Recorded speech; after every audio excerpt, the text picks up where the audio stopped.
तौबा करने वाले, इबादत करने वाले, हम्द करने वाले, रोजा रखने वाले, रुकू करने वाले, सजदा करने वाले, नेक कामों का अमर करने वाले और बुरी बातों से मना करने वाले, अल्लाह की हदों की हिफाजत करने वाले, यही मोमिन लोग हैं। और ए पैगंबर, मोमिनों को बहिश्त की खुशखबरी सुना दो। पैगंबर और मुसलमानों को शाया नहीं कि जब उन पर जाहिर हो गया कि मुशरिक अहले दोज़ख हैं तो उनके लिए बख्शिश मांगे, गो वो उनके कराबतदार ही हों। और इब्राहिम का अपने बाप के लिए बख्शिश मांगना तो एक वादे के सबब था जो वो उससे कर चुके थे, लेकिन जब उनको मालूम हो गया कि वो अल्लाह का दुश्मन है तो उससे बेजार हो गए। कुछ शक नहीं कि इब्राहिम बड़े नर्म दिल और मुतहम्मिल थे। और अल्लाह ऐसा नहीं कि किसी कौम को हिदायत देने के बाद गुमराह कर दे जब तक उनको वो चीज न बता दे जिससे वो परहेज करें। बेशक अल्लाह हर चीज से वाकिफ है। अल्लाह ही है जिसके लिए आसमान और जमीन की बादशाहत है, वही जिंदगानी बख्शता और वही मौत देता है, और अल्लाह के सिवा तुम्हारा कोई दोस्त और मददगार नहीं है।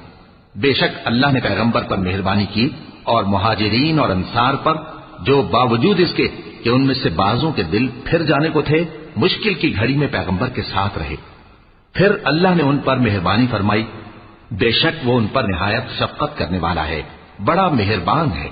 और उन तीनों पर भी जिनका मुआमला मुलतवी किया गया था, यहां तक कि जब जमीन बावजूद फराखी के उन पर तंग हो गई और उनकी जानें भी उन पर दूभर हो गईं और उन्होंने जान लिया कि अल्लाह की गिरफ्त से बचने के लिए कोई जाए पनाह नहीं मगर उसी की तरफ रुजू करना, फिर अल्लाह ने उन पर मेहरबानी की ताकि तौबा करें।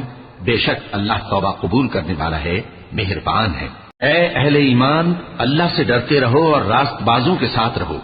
अहले मदीना को और जो उनके आसपास देहाती रहते हैं उनको शाया न था कि अल्लाह के पैगंबर से पीछे रह जाएं, और न ये कि अपनी जानों को उनकी जान से ज्यादा अजीज रखें। ये इसलिए कि उन्हें अल्लाह की राह में जो तकलीफ पहुंचती है, प्यास की या मेहनत की या भूख की, या वो ऐसी जगह चलते हैं कि काफिरों को गुस्सा आए या दुश्मनों से कोई चीज लेते हैं, तो हर बात पर उनके लिए अमल नेक लिखा जाता है। कुछ शक नहीं कि अल्लाह नेकुकारों का अज्र जाया नहीं करता।